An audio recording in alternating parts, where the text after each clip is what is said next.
ನಿಮ್ಮ ಕುಟುಂಬದ ಜೊತೆನಲ್ಲಿ ಇಡೀ ಸಮಾಜನೇ ಈಗ ಸಂಕಷ್ಟಕ್ಕೊಳಗಾಗಿದೆ. ಮೂಲಭೂತ ಸೌಕರ್ಯಗಳ ಸಮಸ್ಯೆ ತುಂಬ ಜಾಸ್ತಿ ಇದೆ. ಕಂದಾಯ ಮಂತ್ರಿಗಳೇ, ಏನು ಮಾಡ್ತಾ ಇದ್ದೀರಿ? ಹಾಸ್ಪಿಟಲ್ ಕರ್ಕೊಂಡು ಹೋಗ್ಬೇಕಂದ್ರೆ ಅರ್ಧ ಗಂಟೆ ಹೋಗ್ಬಿಟ್ಟು ಬರೋಕ್ಕಾಗಲ್ಲ. ಯಾವುದೇ ರೀತಿಯಂಥ ವರ್ಗಾವಣೆಗಳಿಲ್ಲ. ಒಂದು ಕತ್ತೆಗೆ 2 ಮೂಟೆ ಹೊರಿಸ್ಬೋದು. ಒಂದು ಗಾಡಿ ಮೂಟೆ ಹೊರಿಸಿದ್ರೆ ಆ ಕತ್ತೆ ಗತಿ ಏನಾಗ್ಬೋದು? ಗ್ರಾಮ ಸ್ವರಾಜ್ಯದ ಕನಸು ಕಂಡ ಮಹಾತ್ಮ ಗಾಂಧಿಯ ಪರಿಕಲ್ಪನೆ ಅನುಷ್ಠಾನ ಆಗ್ತಾ ಇದೆಯಾ? ಈ ಅನುಷ್ಠಾನ ಆಗಬೇಕಾದ್ರೆ ಇಲ್ಲಿ ಕಾರ್ಯನಿರ್ವಹಿಸ್ತಾ ಇರ್ತಕ್ಕಂಥ ಸರ್ಕಾರಿ ಸಿಬ್ಬಂದಿಗೆ ಸೂಕ್ತವಾದಂಥ ಸೌಲಭ್ಯಗಳು ಸಿಗ್ತಾ ಇದೆಯಾ? ಇಂತಹ ಪ್ರಶ್ನೆಗಳನ್ನು ಹಾಕ್ಕೊಂಡಾಗ ನಾವು ಈಗ ಬೀದಿಗಿಳಿದು ಹೋರಾಟ ಮಾಡ್ತಾ ಇರ್ತಕ್ಕಂಥ ಗ್ರಾಮ ಆಡಳಿತಾಧಿಕಾರಿಗಳ ಒಂದು ಅವ್ಯವಸ್ಥೆ ನಮ್ಮ ಕಣ್ಣು ಮುಂದೆ ಕಾಣುತ್ತೆ. ಹಾಗಾದರೆ ಯಾತಕ್ಕೋಸ್ಕರ ಇವರು ಹೋರಾಟವನ್ನು ಶುರು ಮಾಡಿದರೆ? ಎಷ್ಟು ದಿನಗಳಿಂದ ಹೋರಾಟ ನಡೀತಾ ಇದೆ? ಕಳೆದ ವರ್ಷಗಳಲ್ಲಿ ನಡೆದಂಥ ಹೋರಾಟಕ್ಕೆ ಸಿಕ್ಕ ಪ್ರತಿಫಲವೇನು? ಫಲಶ್ರುತಿಯಾದರೂ ಏನು? ಇವೆಲ್ಲದರ ಬಗ್ಗೆ ಚರ್ಚೆ ಮಾಡೋದಕ್ಕೆ ಇವತ್ತು ಗ್ರಾಮ ಆಡಳಿತ ಅಧಿಕಾರಿಗಳ ಸಂಘದ ಪದಾಧಿಕಾರಿಯೂ ಆಗಿರ್ತಕ್ಕಂಥ ಸುಜ್ಞಾನ್ ನಮ್ಮ ಜೊತೆನಲ್ಲಿದ್ದಾರೆ. ಅವ್ರ ಜೊತೆ ಮಾತಾಡೋಣ. ಸರ್ ನಮಸ್ತೆ, ಕಾರ್ಯಕ್ರಮಕ್ಕೆ ನಮಸ್ತೆ ಸರ್. ಈಗ 5 ದಿನಗಳಿಂದ ನಿಮ್ಮ ಹೋರಾಟ ಇಡೀ ರಾಜ್ಯದಲ್ಲಿ ನಡೀತಾ ಇದೆ. ಇಡೀ ರಾಜ್ಯದಲ್ಲಿ ದೊಡ್ಡ ಮಟ್ಟದಲ್ಲಿ ನಡೀತಾ ಇರ್ತಕ್ಕಂಥ ಹೋರಾಟ. ಇಂತಹದ್ದೇ ಹೋರಾಟ ಕಳೆದ ವರ್ಷ ಕೂಡ ನೀವು ನಡೆಸಿದ್ರಿ. ಹೌದು ಸರ್. ಏನೆಲ್ಲ ಬೇಡಿಕೆಗಳು ಇಟ್ಕೊಂಡು ಮಾಡಿದ್ರಿ ಸರ್ ನೀವು? ಸರ್, ನಮ್ಮ ಕಳೆದ ವರ್ಷ ಮೊದಲನೇ ಹಂತದ ಗ್ರಾಮ ಆಡಳಿತಾಧಿಕಾರಿಗಳ ಅನಿರ್ದಿಷ್ಟಾವಧಿ ಹೋರಾಟನ ನಾವು ಕಳೆದ ವರ್ಷ ಸೆಪ್ಟೆಂಬರ್ ತಿಂಗಳಲ್ಲಿ ನಾವು ಮಾಡಿದ್ವಿ. ಸೊ ಆ ಸಮಯದಲ್ಲಿ ನಮ್ಮ ಮಾನ್ಯ ಕಂದಾಯ ಸಚಿವರು ಮತ್ತು ಮಾನ್ಯ ಪ್ರಧಾನ ಕಾರ್ಯದರ್ಶಿಗಳು, ಕಂದಾಯ ಇಲಾಖೆ ಮತ್ತು ಮುಖ್ಯ ಕಾರ್ಯದರ್ಶಿಗಳು ಇವರೆಲ್ಲರೂ ನಮ್ಮ ಬೇಡಿಕೆಗಳಿಗೆ ಸಂಬಂಧಪಟ್ಟ ಹಾಗೆ ನಮ್ಮ ಅಹವಾಲುಗಳನ್ನು ಸ್ವೀಕಾರ ಮಾಡಿ ಇದನ್ನು ಈಡೇರಿಸ್ತೀವಿ ಅಂತ ಹೇಳಿ ಒಂದು ಭರವಸೆಯನ್ನು ನಮಗೆ ಕೊಟ್ಟಿದ್ದರು ಕೃಷ್ಣ ಬೈರೇಗೌಡರು. ಸೊ ಮಾನ್ಯ ಸಚಿವರ ಅಧ್ಯಕ್ಷತೆಯಲ್ಲಿ ಇದನ್ನು ಎಲ್ಲ ಮಾಡಿ ಇದನ್ನು ಈಡೇರಿಸ್ತೀವಿ ಅಂತ ಹೇಳಿ ನಮ್ಮ ಗ್ರಾಮ ಲೆಕ್ಕಾಧಿಕಾರಿಗಳ ಮತ್ತು ಗ್ರಾಮ ಆಡಳಿತಾಧಿಕಾರಿಗಳ ಸಂಘದ ಅಧ್ಯಕ್ಷರು ಮತ್ತು ಎಲ್ಲ ಜಿಲ್ಲಾ ಮತ್ತು ತಾಲೂಕು ರಾಜ್ಯ ಮಟ್ಟದ ಪದಾಧಿಕಾರಿಗಳು ಎಲ್ಲರೊಂದಿಗೆ ಒಂದು ಸಭೆ ಮಾಡಿ ಅದನ್ನು ಈಡೇರಿಸ್ತೀವಿ ಅಂತ ಮಾನ್ಯ ಪ್ರಧಾನ ಕಾರ್ಯದರ್ಶಿಗಳು ಕಂದಾಯ ಇಲಾಖೆಯವರು ನಮಗೆ ಭರವಸೆಯನ್ನು ಕೊಟ್ಟಿರ್ತಾರೆ. ಆದರೆ ಕಳೆದ ವರ್ಷ ಕೊಟ್ಟಿರ್ತಕ್ಕಂಥ ಭರವಸೆ 1 ವರ್ಷ ಕಳೆದೋಗ್ತಾ ಬಂತು. ಮತ್ತೆ ನೀವು ಬೀದಿಗಿಳಿಬೇಕಾದಂಥ ದುಸ್ಥಿತಿ ಇದೆ ಇವತ್ತು. ಯಾಕೆ ಹಿಂಗಾಗ್ತಾ ಇದೆ ಸರ್? ಇದಕ್ಕೆ ಮೂಲ ಕಾರಣ ಏನು ಅಂದರೆ, ಮಾನ್ಯ ಕಂದಾಯ ಸಚಿವರಿಗೆ ಜನಗಳಿಗೆ ತುಂಬ ಅನುಕೂಲ ಮಾಡಬೇಕು ಅಂತ ಹೇಳಿ ಒಂದು ಮೂಲ ಉದ್ದೇಶ ಇದೆ. ಆ ಉದ್ದೇಶಕ್ಕೆ ನಮ್ಮ ಸಂಪೂರ್ಣವಾದ ಬೆಂಬಲ ಮತ್ತು ಸಹಕಾರ ಇದೆ. ಆದರೆ ಇಲ್ಲಿ ಏನಾಗ್ತಾ ಇದೆ ಅಂದರೆ, ನಮಗೆ ಮೂಲಭೂತ ಸೌಕರ್ಯಗಳ ಸಮಸ್ಯೆ ತುಂಬ ಜಾಸ್ತಿ ಇದೆ. ಒಬ್ಬ ವಿಲೇಜ್ ಅಕೌಂಟೆಂಟು ಅಥವಾ ಒಬ್ಬ ಗ್ರಾಮ ಆಡಳಿತ ಅಧಿಕಾರಿ ಫೀಲ್ಡಲ್ಲಿ ಹೋದಾಗ ವಿವಿಧ ಸಮಸ್ಯೆಗಳು ಅವ್ರಿಗೆ ಬರ್ತಾ ಇದೆ. ನಮ್ಮ ಕಂದಾಯ ಅಧಿಕಾರಿಗಳು ಅಥವಾ ಕಂದಾಯ ಇಲಾಖೆ ಪ್ರಧಾನ ಕಾರ್ಯದರ್ಶಿಗಳು ಹೇಳೋ ಪ್ರಕಾರ ಪ್ರತಿಯೊಬ್ಬ ಗ್ರಾಮ ಆಡಳಿತಾಧಿಕಾರಿಗಳು ಕೇಂದ್ರ ಸ್ಥಾನದಲ್ಲಿ ವಾಸ ಇರಬೇಕು ಅಂತ ಹೇಳ್ತಾ ಇದ್ದಾರೆ. ಕೇಂದ್ರ ಸ್ಥಾನದಲ್ಲಿ ವಾಸ ಇರೋ ಸಂದರ್ಭದಲ್ಲಿ ಅವರಿಗೆ ನಾವು ಮುಖ್ಯವಾಗಿ ಮೂಲಭೂತ ಸೌಕರ್ಯಗಳನ್ನು ನಾವು ಒದಗಿಸಬೇಕಾಗುತ್ತೆ. ಒಂದು ಕಚೇರಿ ಆಗಲಿ, ಒಂದು ಇಂಟರ್ನೆಟ್ ಸೌಲಭ್ಯ ಆಗಲಿ, ಒಂದು ಲ್ಯಾಪ್ಟಾಪ್ ಆಗಲಿ, ಅಥವಾ ಒಂದು ಮೊಬೈಲ್ ಸೇವೆ ಆಗಲಿ, ಒಂದು ಕುರ್ಚಿ, ಒಂದು ಟೇಬಲ್ಲು, ಈ ಥರ ನಮಗೆಲ್ಲ ವ್ಯವಸ್ಥೆಯನ್ನು ಒಂದು ಸರ್ಕಾರದಿಂದ ಕೊಟ್ಟಾಗ ನಾವು ಜನಗಳಿಗೆ ಒಂದು ನಿರ್ದಿಷ್ಟವಾದ ಪ್ರದೇಶದಲ್ಲಿ ಅಥವಾ ಒಂದು ಸ್ಥಳದಲ್ಲಿ ನಾವು ಸಿಕ್ಕಾಗ ಅವ್ರಿಗೇನಾಗುತ್ತೆ, ಅವರಿಗೆ ಇರುವಂಥ ಸಮಸ್ಯೆಗಳನ್ನು ಬಗೆಹರಿಸೋದಕ್ಕೆ ನಮಗೆ ಅನುಕೂಲಕರವಾಗುತ್ತೆ. ಅದರಲ್ಲಿ ನಮಗೆ ಕೆಲವೊಂದು ಟಾರ್ಗೆಟ್ ಸಹ ಫಿಕ್ಸ್ ಮಾಡ್ತಾ ಇದ್ದಾರೆ. ಈ ಟಾರ್ಗೆಟ್ನ ಫಿಕ್ಸ್ ಮಾಡಿದಾಗ ವಿನಾಕಾರಣ ನಮಗೆ ಕೆಲಸದ ಒತ್ತಡ, ಮಾನಸಿಕ ಅಸ್ವಸ್ಥತೆ, ಒತ್ತಡ ಅನ್ನೋದು ಹೌದು ಬಿಡಿ, ಒತ್ತಡ ಹೆಚ್ಚಾದಾಗ ಆಟೋಮೆಟಿಕ್ ಆಗುತ್ತೆ. ಇದರಿಂದ ಕೆಲವೊಬ್ಬ ನೌಕರಗಳು ಸಹ ಇತ್ತೀಚಿನ ದಿನಗಳಲ್ಲಿ ಕೆಲಸದ ಒತ್ತಡದಿಂದ ಹಾರ್ಟ್ ಅಟ್ಯಾಕ್ ಆಗುವಂಥದ್ದು ಅಥವಾ ಬೇರೆ ಇತರೆ ಗಂಭೀರ ಆರೋಗ್ಯ ಸಮಸ್ಯೆಗಳು ಕೂಡ ಬಂದಿದೆ.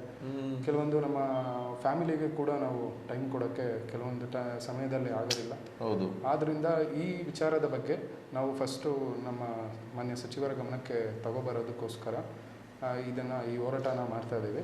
ಆ್ಯಕ್ಚುಲಿ ನಿಮ್ಮದು ರಾಜ್ಯದಲ್ಲಿ ಒಟ್ಟು ಎಷ್ಟು ಜನ ಗ್ರಾಮ ಲೆಕ್ಕಿಗರು ಅಂದರೆ ಗ್ರಾಮ ಆಡಳಿತಾಧಿಕಾರಿಗಳು ಕೆಲಸ ಮಾಡ್ತಾ ಇದ್ದಾರೆ, ಮತ್ತು ಇವತ್ತು ನಿಮ್ಮ ಒಟ್ಟಾರೆ ಎಷ್ಟು ಬೇಡಿಕೆಗಳು, ಏನೆಲ್ಲ ಬೇಡಿಕೆಗಳಿದ್ದಾವೆ ಈಗ ಮುಖ್ಯವಾಗಿ ನಮ್ಮ ರಾಜ್ಯದಲ್ಲಿ ಒಟ್ಟಾರೆಯಾಗಿ ಎಲ್ಲ 228 ತಾಲೂಕುಗಳಲ್ಲೂ ಈಗ ಒಟ್ಟು 9,000 ಗ್ರಾಮ ಲೆಕ್ಕಾಧಿಕಾರಿಗಳು ಕಾರ್ಯನಿರ್ವಹಿಸ್ತಾ ಇದ್ದಾರೆ.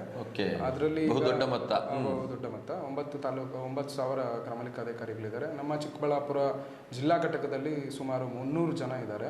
ನಮ್ಮ ಶಿಡ್ಲಘಟ್ಟ ತಾಲೂಕು ಘಟಕದಲ್ಲಿ 34 ಜನ ನಾವು ಕಾರ್ಯನಿರ್ವಹಿಸ್ತಾ ಇದ್ದೀವಿ. ಸೊ ಇದರಲ್ಲಿ ಈಗ ನಮ್ಮ ಬೇಡಿಕೆಗಳು ಮುಖ್ಯವಾಗಿ ಏನು ಅಂದರೆ, ಮೂಲಭೂತ ಸೌಕರ್ಯಗಳನ್ನು ಫಸ್ಟ್ ಕೊಡಬೇಕು. ಓಕೆ. ಎರಡನೇದು, ಮಹಿಳಾ ನೌಕರರು ಯಾರು ಇರ್ತಾರೆ, ಮಹಿಳಾ ವಿಲೇಜ್ ಅಕೌಂಟೆಂಟ್ಸ್ ಅಥವಾ ಗ್ರಾಮ ಆಡಳಿತಾಧಿಕಾರಿ ಅನ್ನೋ ವ್ಯಕ್ತಿಗಳು ಯಾರು ಇರ್ತಾರೆ, ಅವ್ರಿಗೆ ಒಂದು ಮೂಲಭೂತ ಸೌಕರ್ಯಗಳು, ಅವ್ರಿಗೆ ಬೇಸಿಕ್ ಆಗಿ ಮಹಿಳೆಯರಿಗೆ ಅನಿವಾರ್ಯವಾಗಿರುವಂತಹ ಪರಿಸ್ಥಿತಿಗಳಲ್ಲಿ ಅವ್ರಿಗೆ ಮೂಲಭೂತ ಸೌಕರ್ಯ ಕೊಡಬೇಕು. ಪದೋನ್ನತಿ, ಒಬ್ಬ ಗ್ರಾಮಾಡಳಿತಾಧಿಕಾರಿ ಕೆಲಸಕ್ಕೆ ಸೇರಿ 15 ವರ್ಷ 20 ವರ್ಷ 25 ವರ್ಷ ಆದ್ರೂ ಕೂಡ ಯಾವುದೇ ರೀತಿಯ ನಮಗೆ ಒಂದು ಪ್ರಮೋಷನ್ ಸಹ ಸಿಗಲಿಲ್ಲ. ಅದು ಪ್ರಮೋಷನ್ ಸಹ ತಡವಾಗ್ತಾ ಇದೆ. ಮೂರನೇದು ವಿಚಾರ ಬಂದಾಗ ನಮಗೆ ತುಂಬ ಕೆಲಸದ ಒತ್ತಡ ಇದೆ. ನಾಲ್ಕನೇ ವಿಚಾರ ಬಂದಾಗ ನಮ್ಗೆ ಏನಾಗ್ತಾ ಇದೆ, ಯಾವುದೇ ರೀತಿಯಂತ ವರ್ಗಾವಣೆಗಳಿಲ್ಲ.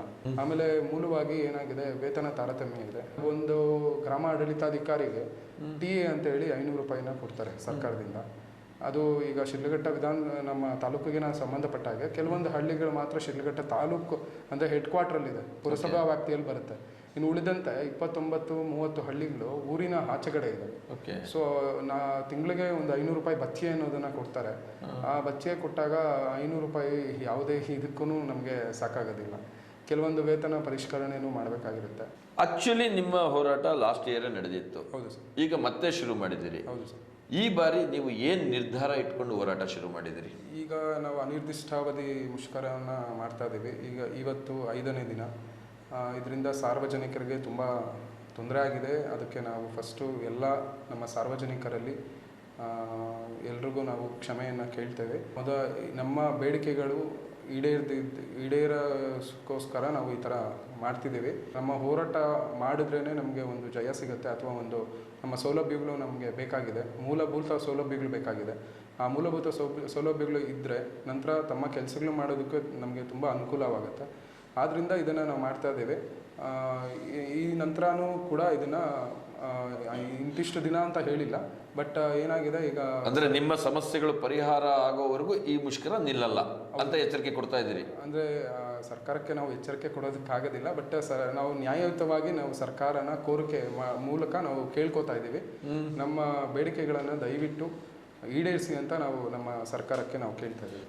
ಖಂಡಿತ. ಇನ್ನೊಂದಷ್ಟು ಮಾಹಿತಿಯನ್ನು ಮತ್ತೊಬ್ಬ ಅತಿಥಿಯ ಮುಖಾಂತರ ಮಾತಾಡೋಣ, ಅವರ ಜೊತೆ ಚರ್ಚೆ ಮುಂದುವರಿಸೋಣ. ಸರ್ ನಮಸ್ಕಾರ. ಸರ್ ನಮಸ್ತೆ. ಇಷ್ಟೊತ್ತು ಮಾತಾಡ್ತಾ ಇದ್ವಿ, ಹಲವಾರು ಬೇಡಿಕೆಗಳು, ಹಲವಾರು ಹಕ್ಕೊತ್ತಾಯಗಳನ್ನು ಕೇಳ್ಕೊಂಡು ಈಗಾಗಲೇ ಬೀದಿಗಿಳಿದಿದ್ದೀರಿ, ಹೋರಾಟ ಶುರು ಮಾಡಿದ್ದೀರಿ. ಹೇಗೆ ಸ್ಪಂದಿಸ್ತಾ ಇದೆ ಸರ್ ಸರ್ಕಾರ ನಿಮ್ಮ ಜೊತೆ?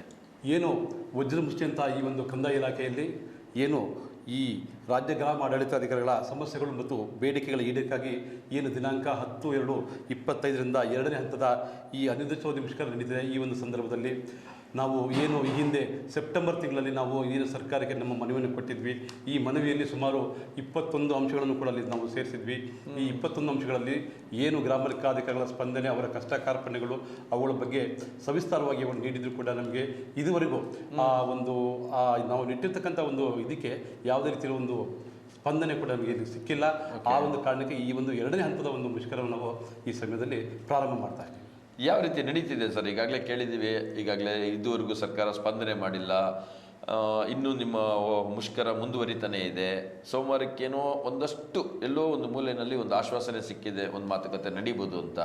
ಇದು ಹೀಗೆ ಆದರೆ ಒಂದು ಕಡೆ ನಿಮಗೂ ಬಾಧೆ, ಮತ್ತೊಂದು ಕಡೆ ಜನರಿಗೂ ಬಾಧೆ. ಇದನ್ನು ಹೇಗೆ ನಿರ್ವಹಿಸುತ್ತೆ ಸರ್ ಸರ್ಕಾರ? ಈ ಒಂದು ನಮ್ಮ ರಾಜ್ಯದಲ್ಲಿರ್ತಕ್ಕಂಥ ಸುಮಾರು 8ರಿಂದ 9 ಸಾವಿರ ಗ್ರಾಮ ಲೆಕ್ಕಾಧಿಕಾರಿಗಳ ಈ ಒಂದು ಗ್ರಾಮ ಲೆಕ್ಕಾಧಿಕಾರಿಗಳ ಸಂಘ ಪ್ರತಿ ತಾಲೂಕು ಕೇಂದ್ರಗಳಲ್ಲಿ ಹಾಗೂ ಜಿಲ್ಲೆಯಾದ್ಯಂತ ಹಾಗೂ ರಾಜ್ಯಾದ್ಯಂತ ಈ ಒಂದು ಮುಷ್ಕರವನ್ನು ನಡೆಸ್ಕೊಂಡು ಬರ್ತಾ ಇದೆ.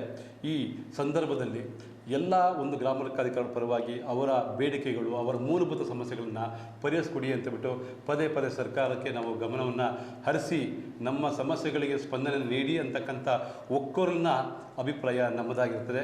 ಸುಮಾರು 65 ಜನ ಗ್ರಾಮ ಲೆಕ್ಕಾಧಿಕಾರಿಗಳು ಸಾಯುವಂಥ ಪರಿಸ್ಥಿತಿ ಆಗಲಿ ನಿರ್ಮಾಣ ಆಗಿದೆ. ಅವರು ಗಂಭೀರ ಸ್ವರೂಪ ಪಡೆದುಕೊಂಡು ಅವರು ಪ್ರಾಣವನ್ನು ಈ ಒಂದು ಇಲಾಖೆಯಲ್ಲೂ ಕೂಡ ಅವರು ಪ್ರಾಣ ಬಿಟ್ಟಿರ್ತಾರೆ. ಈ ಎಲ್ಲ ಒಂದು ಇವನ್ನ ನಾವು ಮತ್ತೆ ಅವರು ಅವಲೋಕನ ಮಾಡಬೇಕು ಅಂತೇಳ್ಬಿಟ್ಟು ಮತ್ತೆ ಅವರಿಗೆ ನಮ್ಮ ಈ ಒಂದು ಸರ್ ವೈಯಕ್ತಿಕವಾಗಿ ಒಂದು ವಿಚಾರ ಕೇಳ್ಪಟ್ಟೆ. ಸುಮಾರು 2 ದಶಕಗಳಿಗೂ ಹೆಚ್ಚು ಕಾಲದಿಂದ ನೀವು ಕೆಲಸ ಮಾಡ್ತಾ ಇದ್ದೀರಿ ಅಂತ, ಒಂದು ಸಣ್ಣ ಪ್ರಮೋಷನ್ ಕೂಡ ಸಿಕ್ಕಿಲ್ಲ ಅಂತ ಯಾವ ರೀತಿ ಅನ್ನಿಸ್ತಿದೆ ಸರ್ ಇದು ನಿಮಗೆ? ಸರ್ ಈಗ ನಾವು ಇಲಾಖೆಯಲ್ಲಿ ನಾವು ಇಷ್ಟು ವರ್ಷಗಳು ಕೂಡ ಕೆಲಸ ಮಾಡ್ಕೊಂಡು ಬರ್ತಾ ಇದ್ದೀವಿ. ಇದುವರೆಗೂ ಕೂಡ ಯಾವುದೋ ಆ ರೀತಿಯಾದ ಒಂದು ಇನ್ನೂ ನಮಗೆ ಇನ್ನೂ ಕಂಡು ಬಂದಿಲ್ಲ. ಯಾವುದೇ ಚುನಾವಣೆ ನಡಿಬೇಕಾದ್ರೂ ನೀವಿರಬೇಕು, ಯಾವುದಾದ್ರೂ ಹೆಲ್ತ್ ಇಶ್ಯೂಸ್ ಆದರೂ ನೀವಿರಬೇಕು, ಹಳ್ಳಿಗಳಲ್ಲಿ ಏನಾದರೂ ನೈರ್ಮಲ್ಯ ಆದರೂ ನೀವಿರಬೇಕು, ಗಮನಿಸಬೇಕು, ಪಂಚಾಯತಿ ಮಟ್ಟದಲ್ಲಿ ತಿಳಿಸ್ಬೇಕು.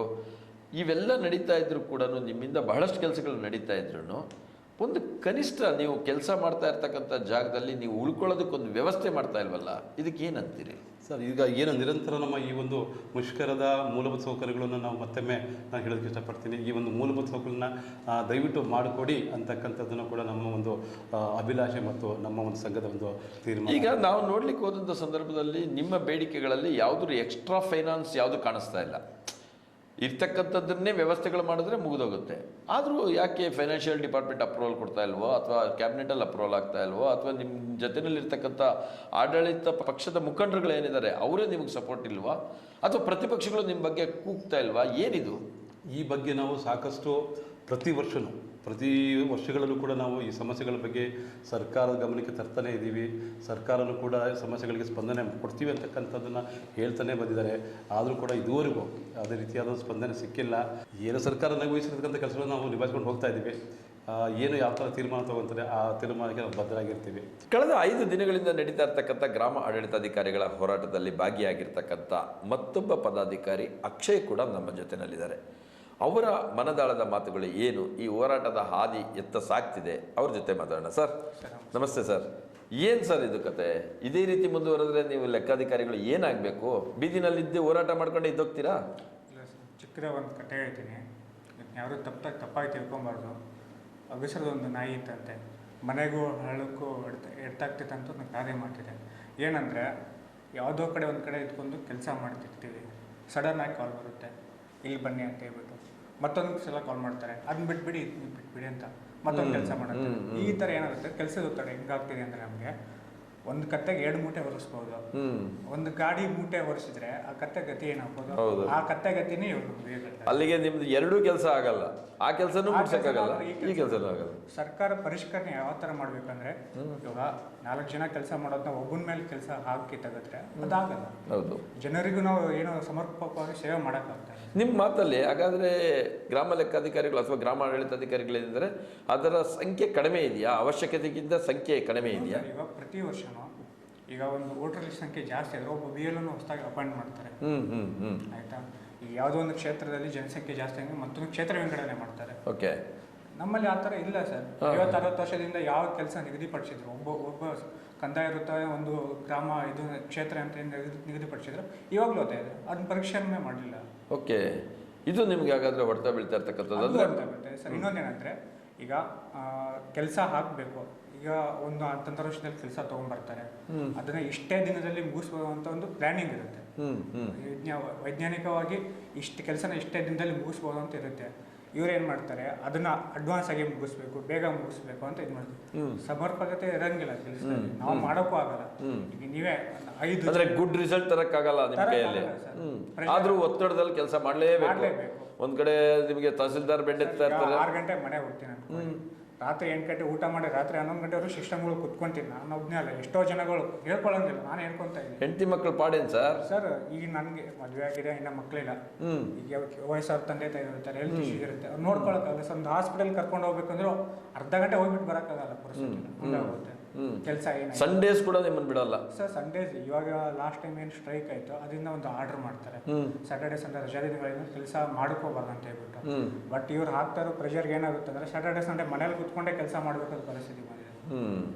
ಈಗ ಮಕ್ಕಳನ್ನೆಲ್ಲ ಸ್ಕೂಲ್ ಫಂಕ್ಷನ್ ಇಲ್ಲ, ಹಾಸ್ಪಿಟಲ್ಗೆ ಏನೋ ಇಲ್ಲಿ ಯಾರಿಗೂ ಮನೇಲಿ ಕಾಯಿಲೆ ಇದೆ ಅಂದರೆ ಹಾಸ್ಪಿಟಲ್ ಕರ್ಕೊಂಡು ಹೋಗೋಕ್ಕೂ ನಮಗೆ ಇದನ್ನಾಗ್ತಿಲ್ಲ ಸರ್. ಯಾಕೆ ನಿಮ್ಮ ಬೇಡಿಕೆಗಳು ಈಡೇರ್ತಾ ಇಲ್ಲ ಸರ್? ಅದು ಸರ್ಕಾರ ಮಟ್ಟದಲ್ಲಿ ಚರ್ಚೆ ಮಾಡಿ ವೈಜ್ಞಾನಿಕವಾಗಿ ಸಮರ್ಪಕತೆಯಾಗಿ ಜನರಿಗೆ ಅನುಕೂಲ ಆಗಲಿ ಅಂತ ಆಲ್ರೆಡಿ ಇದನ್ನ ತೊಗೊಬೇಕು ಸರ್. ಈಗ ನಮ್ಮ ಒಳತೆಯನ್ನು ನಾವು ಕೇಳ್ತಾ ಇದ್ದೀವಲ್ಲ, ನಾವು ಜನರ ಪರೋಕ್ಷವಾಗಿ ನೀವು ಕೇಳ್ತಾ ಇರೋದು ಕೂಡ ನಿಮ್ಮ ಒಳದಿಗಲ್ಲ. ನೀವು ಕರೆಕ್ಟ್ ಆಗಿದ್ರೆ, ನಿಮ್ಗೆಲ್ಲ ಸವಲತ್ತುಗಳಿದ್ರೆ ಇನ್ನಷ್ಟು ಗುಡ್ ಪ್ರಾಡಕ್ಟ್ನ ಹೊರಗಡೆ ಕೊಡ್ಬೋದು ನೀವು. ಅದೇ ತಾನೇ ನೀವು ಕೇಳ್ತಾ ಇರೋದು. ಈಗ ಕಳೆದ 5 ದಿನಗಳಿಂದ ಏನು ನಾವು ಮುಷ್ಕರ ಮಾಡ್ತೀವಲ್ಲ, ಈಗ ಜನರು ಅಂದರೆ ನಾವು ಜನರೇ ಸರ್. ನಾವು ಫಸ್ಟ್ ಆಫ್ ಆಲ್ ನಾವು ಪಬ್ಲಿಕ್. ನಮ್ಮ ಮನೆಯಲ್ಲಿ ನನ್ನ ಸ್ವಂತ ತಮ್ಮಂದೇ ಒಂದು ಜಾತಿ ಆದಾಯ ಪ್ರಮಾಣ ಪತ್ರ ನಾವು ಕೊಡಬೇಕು. ಫೋನ್ ಮಾಡಿ ಕೇಳ್ತಾರೆ, ಅಣ್ಣ ಹೇಳು ಇದು ಮಾಡ್ತಾರೆ. ನಾನು ಒಂದೇ ಮಾತಾಡಿದೆ, ನೋಡಪ್ಪ ನಾನು ಒಬ್ಬ ಏನೇ, ನಾನು ಸ್ಟ್ರೈಕಲ್ಲಿದ್ದೀನಿ, ಅವರು ಸ್ಟ್ರೈಕಲ್ಲಿದ್ದಾರೆ, ನೀವು ಇನ್ನೊಂದು ವರ್ಷ ಹೋಗಲಿ, ನಾನು ಓದಿಸ್ತೀನಿ. ನಮ್ಮ ಬೇಡಿಕೆಗಳು ಈಡೇರೋವರೆಗೂ ನಾವು ಯಾರೂ ಕೊಡೋಂಗಿಲ್ಲ. ಹೌದು, ಈ ಥರ ಇದೆ. ಅಂದರೆ ನಿಮ್ಮ ಕುಟುಂಬದ ಜೊತೆಯಲ್ಲಿ ಇಡೀ ಸಮಾಜನೇ ಈಗ ಸಂಕಷ್ಟಕ್ಕೊಳಗಾಗಿದೆ. ಏನೋ ಕನಿಷ್ಠ ನಿಮ್ಮ ಸವಲತ್ತುಗಳನ್ನು ಪೂರೈಸಿಕೊಟ್ರೆ ಮುಗಿದೋಯ್ತು ಸರ್ಕಾರ.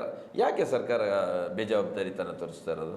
ಸರ್ಕಾರ ಮಟ್ಟದಲ್ಲಿ ಅರಿವು ಉಂಟಾಗ್ತಿದೆ ಸರ್. ಅರಿವಿದ್ರೂ ಅವ್ರು ಯಾಕೆ ಕ್ರಮ ತಗೊಂತ ಇತ್ತು ನಮ್ಗೆ ಅರ್ಥ ಆಗ್ತಿಲ್ಲ. ಸರಿ ಸರ್, ಎಲ್ಲ ಆಯಿತು. ಈಗ ನೆಕ್ಸ್ಟ್ ಏನು ಸರ್? ಇವರು ಕೇರೇ ಮಾಡಲ್ಲ ಸರ್ಕಾರ ನಿಮ್ಮನ್ನು. ನೆಕ್ಸ್ಟ್ ಏನು ನಿಮ್ಮ ಹಾದಿ? ಈಗ ನಮ್ಮ ಸಂಘ ಯಾವ ಥರ ತೀರ್ಮಾನ ತಗೋತೋ ಅದಕ್ಕೆ ನಾವು ಬದ್ಧರಾಗಿದ್ದೀವಿ. ಸರ್ಕಾರ ಈಗ ತೀರ್ಮಾನ ತಗೊಳ್ಳಿಲ್ಲ ಅಂದರೆ ಪರೋಕ್ಷವಾಗಿಲ್ಲ, ನೇರವಾಗಿಲ್ಲ, ರೈತರಿಗೆ ಇಲ್ಲ ಸಮಾಜಕ್ಕೆ ಏನು ಜನರಿದ್ದಾರೆ ಅವ್ರಿಗೆ ಸರ್ ಹೊಡೆತ ಆಗ್ತಕ್ಕಂಥದ್ದು ಖಂಡಿತ. ಇದಿಷ್ಟು ನಮ್ಮ ಮತ್ತೊಬ್ಬ ಅತಿಥಿಯ ಮನದಾಳದ ಮಾತುಗಳಾಗಿದೆ. ಇವರು ಮಾಡ್ತಾ ಇರ್ತಕ್ಕಂಥ ಕೆಲಸ ಅವರ ಸ್ವಂತಕ್ಕೋಸ್ಕರ ಅಲ್ಲ, ಸಮಾಜಕ್ಕೋಸ್ಕರ. ಸಮಾಜದ ಕಟ್ಟ ಕಡೆಯ ವ್ಯಕ್ತಿಗೂ ಸರ್ಕಾರದ ಸವಲತ್ತು ಸಿಗಬೇಕು ಅನ್ನೋ ನಿಟ್ಟಿನಲ್ಲಿ ಇವರು ಕೆಲಸಗಳನ್ನು ಮಾಡ್ತಾ ಇರ್ತಕ್ಕಂಥದ್ದು. ಅಂಥ ಸಂದರ್ಭದಲ್ಲಿ ಇವರಿಗೆ ಬೇಕಾಗಿರ್ತಕ್ಕಂಥ ಕನಿಷ್ಠ ಸವಲತ್ತುಗಳನ್ನು ಒದಗಿಸ್ಕೊಡೋದಕ್ಕೆ ಯಾಕೆ ಆಗ್ತಾ ಇಲ್ಲ? ಕಂದಾಯ ಮಂತ್ರಿಗಳೇ, ಏನು ಮಾಡ್ತಾ ಇದ್ದೀರಿ? ಕಳೆದ ವರ್ಷ ನೀವಷ್ಟೇ ಹೇಳಿದ್ರಿ ಈ ಮುಂದಿನ ವರ್ಷದ ಒಳಗೆ ಎಲ್ಲ ಪ್ರಾಬ್ಲಮ್ಸು ಸಾಲ್ವ್ ಆಗುತ್ತೆ ಅಂತ. ಆದರೆ ಯಾಕಾಗಲಿಲ್ಲ? ಇದ್ರ ಬಗ್ಗೆ ಆದಷ್ಟು ಬೇಗ ಕಂದಾಯ ಮಂತ್ರಿಗಳ ಬಗ್ಗೆ ಅತಿಯಾದ ಗೌರವ ಇದೆ. ಕೃಷ್ಣ ಬೈರೇಗೌಡರು ಅತಿಯಾದ ಸಮರ್ಪಕವಾದಂಥ ಸಚಿವರು ಅನ್ನೋಂಥ ಹೆಸರನ್ನು ಕೂಡ ಪಡ್ಕೊಂಡಿದ್ದಾರೆ. ಇವರತ್ತ ಒಂದು ನಿಮಿಷ ಗಮನ ಹರಿಸಿ ಅನ್ನೋದು ನಮ್ಮ ಆಶಯ.